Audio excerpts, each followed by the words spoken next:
Ladies and gentlemen, the wait is finally over as Robert Privos has been announced the new Pope and first ever American Pope of the Catholic Church, taking the name Pope Leo XIV. Now there were shouts of joy, Americans waving their flags left and right, just so much going on with this breaking news. But then again, the question quickly came up of, will this Pope be a progressive or more traditional Pope? We also have the case of an increase in Cameroonians being trafficked in their neighboring countries as they go in search of job opportunities. This is the A Report, and I'm your son again, Doris. But before getting to the video, make sure to like and subscribe to the Next Generation Media channel so you don't get to miss out on any of our subsequent videos. Habemus Papam. Habemus Papam. We have a Pope. Those are the words thousands of people waiting outside in the Vatican City were eager to hear. And after about an hour of seeing the smoke that declared that a new Pope had been elected, Pope Leo XIV addressed the people. We have this article from the KSL that reads, U.S. Cardinal Privos elected Pope Leo XIV, first American pontiff. Pope Leo appeared on the central balcony of the St. Peter's Basilica around 70 minutes after the white smoke billowed from a chimney atop the Sistine Chapel, signifying the 133 cardinal electors had chosen a new leader for the 1.4 billion member Catholic Church.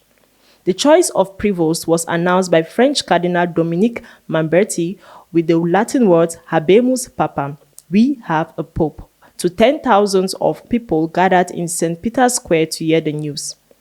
Aged 69 and originally from Chicago, Privos has spent most of his career as a missionary in Peru and became a cardinal only in 2023.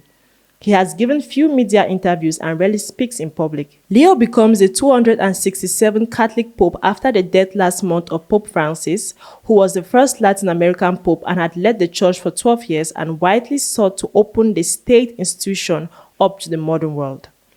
Francis enacted a range of reforms and allowed debate on diverse issues such as women's ordination and better inclusion of the LGBT Catholics. Out of the conclave, some cardinals called for continuity with Francis' vision of greater openness and reform, while others say they wanted to turn back the clock and embrace old traditions. Now, we have a new Pope, which is actually a very great thing, and I can say in the Vatican right now, everyone is really happy. We had people were crying, people had their selfies out. The American flag was being waved so much. I believe all Americans are very proud to have someone of theirs as the new Pope for the very first time. But then again, we have the very pressing issue, which I said, I don't know why this is a pressing issue, but the main issue at hand, people are asking, is this Pope going to be more of a progressive Pope or a traditional Pope? And they are practically looking to every single characteristic or every single thing he does to get hints to what he's going to do in the coming years or with the coming months, that is to say. So in his speech, he talked about the love of God being for everyone. Some people are saying that might be a hint to him wanting to take a more progressive stance. But him choosing the name Pope Leo XIV gives a hint that he might want to follow the footsteps of Pope Leo XIII, which was a man who was more traditional in his beliefs. So despite the fact that he has asserted certain standings to Pope Francis, he might eventually take a more traditional stance. But all that will only be decided by the Pope Leo himself. On another note, we have the increased rate of Cameroonians being trafficked to neighboring countries such as Ghana and Nigeria under the false pretense of better job opportunities. We had the Meaningful Info that published an article concerning this alarming situation. And the article went, Kumbo Diocese raises alarm on rising job scams, human trafficking. According to the diocese, victims are being lured with false promises of lucrative jobs. Most victims end up in countries like Togo, Nigeria, and Ghana. We write once again to call your attention to the growing phenomenon of human trafficking taking root in our diocese. There are many of our sons, daughters, friends, and relatives who were promised jobs in big companies and are now stranded out there in Togo, Nigeria, Ghana, etc., always demanding more money for one thing or the other, as we write, said Minkowe Z, coordinator of the Justice and Peace Commission. The release notes that although there have been crackdowns on trafficking operations, perpetrators are constantly evolving their methods. Traffickers keep changing their strategies. The ongoing crisis in the two Anglophone regions have increased vulnerability, unemployment, and hardship in our communities. Traffickers are taking advantage of this, and the rate of human trafficking has drastically increased in the past years, the coordinator stated. In response, the diocese is intensifying efforts to sensitize families and local communities on the growing threat. As a matter of urgency, we call on any family whose child or children have fallen victim to get in touch with the Diocesan Justice and Peace Office as soon as possible with useful information to enable the office to respond to this worrying issue, the statement added. Further down in the article, it stated that one of the victims, who has since returned from Ghana, said he was taken there by a friend who had also been trafficked. He described the operation as a scam network masked as a business chain. According to him, traffickers promise huge salaries to lure targets. Once a victim successfully recruits another person, they receive a percentage of the money paid. Due to the attractive offers, many individuals pay hundreds of thousands of FCFA just to secure what they believe are job opportunities. But once they arrive, their identification documents are seized, making it nearly impossible to return. Desperate and stranded, victims are then forced to start recruiting new people from Cameroon. So we have it that Cameroonians right now are experiencing a high rate of trafficking, where you are being offered or given this very sweet offer of come to Ghana, come to Nigeria, you have this very high paying job that you can get here. And when you arrive there, you find out, oh, there's no job. Your documents are seized. You're being put under some sort of lockdown arrest prison, where you are being forced now that if you want to make an income, since you can't go back to your country, or to avoid being arrested, if you want to stay here, if you want to make more money here, get to other people and convince them to come here and join you. And we're going to do the same thing to them, but give you a percentage of the money. So this entire scheme, chain of trafficking that are using victims to create more victims. And when Mimenfo made a post on Facebook about this issue, there was an obvious divide on the comment section, Cameroonians, as to who to blame, who is to blame. Are we to blame the government? Are we to blame the people who are being the victims of these cases, people who still fall for such issues?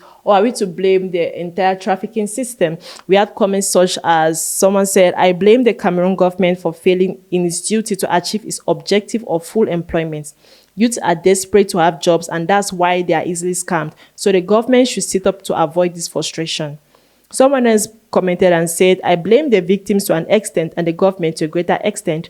Most of these countries, if not all, got independence before Cameroon. And if Cameroonians are still going there for jobs, it means something is wrong.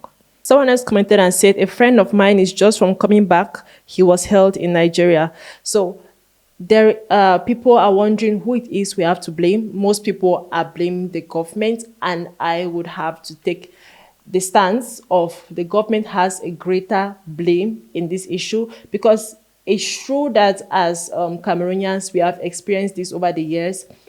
By now, we should know that when you are being offered such job opportunities, you should have to do a deep dive into the companies. Not to say that every opportunity that has been offered are false, but the fact that this is already something that is at a growing rate. Every time you're offered a job opportunity that is talking about they're going to take care of your housing, they're going to take care of your feeding, they're going to take care of everything, you're going to do that, then they're still going to pay you on top of that, and maybe they're going to train you into the work you have to do. It just seems like a fairy tale. And whenever you see such fairy tale type jobs, you should really look into it deeply.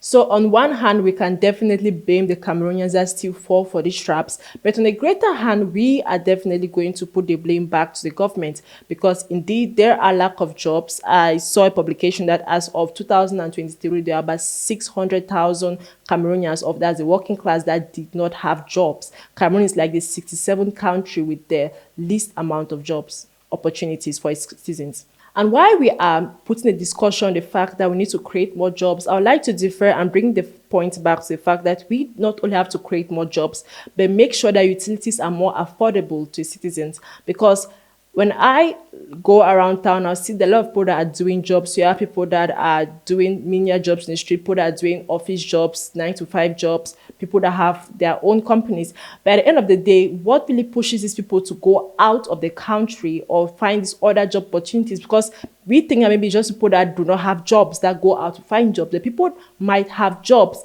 but still want to go out for these other jobs that are being offered. Why? Because the jobs that they are doing here does not give them enough money to pay for their utilities.